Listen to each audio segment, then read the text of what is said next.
Nag-enumerate na ako ng support group ng senior citizens, yung mga society ng senior citizens.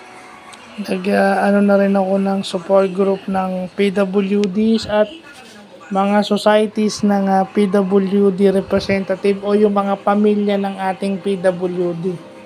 No?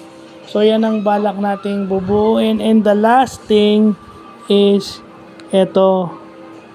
Aside from this, ipapasok natin dito sa gilid yung HOA.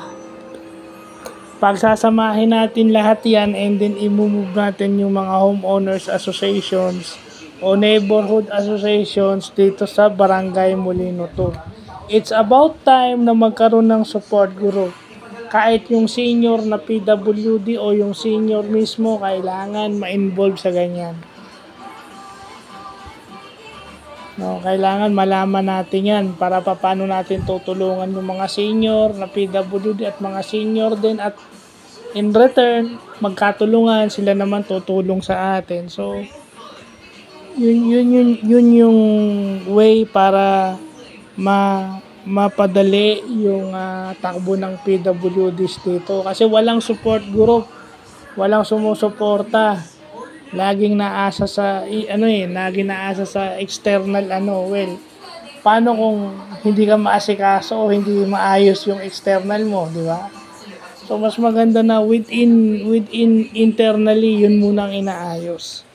So kina Pres Michael, kina Ma'am Herrera, kayo po ang sinasama ko rito dahil bala ko na pong bumuo ng support group ng PWDs.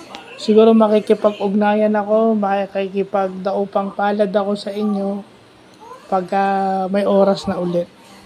Ilalatag ko naman yung mga projects kasi walang ibang susuporta sa akin kung hindi sa amin, kundi itong mga to, lalo na yung homeowners and barangay. Lagay natin yung barangay. Mamaya ako nagagawin yung flowchart niyan, pero enumerate ko muna. Ito yung pinaka-source Tapos yung support group palabas. Kaya mapansin nyo dito palabas yan. Naka-enumerate lahat. At saka yung mga PWD societies dito.